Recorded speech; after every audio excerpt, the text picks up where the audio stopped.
दौंड तालुक्यातील यवत गावामध्ये सलग तिसऱ्या दिवशी ही जमावबंदी लागू करण्यात आलेली आहे। चौकामध्ये पोलिसांचा कडेकोट पोलीस बंदोबस्त तैनात आहे। पोलिसांनी हिंसाचार प्रकरणी आतापर्यंत 15 जणांना अटक केली आहे। इतर लोकांच्या शोधासाठी पोलिसांची 6 पथकं ही रवाना झाल्याची माहिती आहे। हिंसाचार प्रकरणी आतापर्यंत 15 जणांना अटक करण्यात आलेली आहे। तिसऱ्या दिवशी देखील जमावबंदी ही लागू करण्यात आलेली आहे। या संदर्भात देविदास राकुंडे आमचे प्रतिनिधी आपल्याला सविस्तर माहिती देत आहेत। देविदास, आज तिसरा दिवस आहे, जमावबंदी लागू करण्यात आलेली आहे। चौकामध्ये पोलिसांचा कडेकोट पोलीस बंदोबस्त आहे।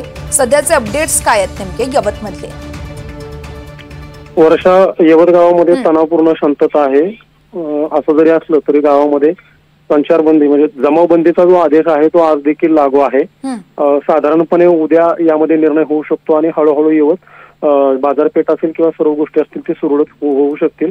या प्रकरणामध्ये जर बघितलं तर ज्या व्यक्तीनं ही आक्षेपार्ह पोस्ट टाकली होती त्याला पहिल्याच दिवशी 1 तारखेलाच पोलिसांनी अटक केली आहे। दौंड न्यायालयामध्ये त्याला हजर केलं असता दौंड न्यायालयानं त्याला 5 ऑगस्ट पर्यंतची पोलीस कोठडी दिली आहे। दुसरी गोष्ट की या प्रकरणामध्ये 6 FIR पोलिसांनी दाखल केलेले आहेत आणि या FIR मध्ये जे आरोपी आहेत त्या 15 आरोपींना पोलिसांनी अद्याप आतापर्यंत अटक केलेली आहे। त्यांना न्यायालयामध्ये हजर केलं असता कालच न्यायालयाने त्यांना 6 ऑगस्ट पर्यंत पोलीस कोठडी सुनावलेली आहे।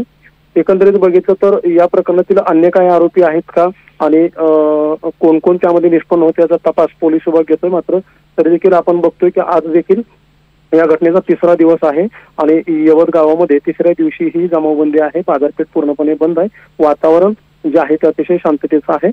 तर देखील पोलिसांची संपूर्ण नजर यवतवरती असणार आहे। वर्षा, यवत मधले सगळे अपडेट देविदास तुमच्याकडूनच सातत्याने जाणून घेत राहू। तुर्तास धन्यवाद।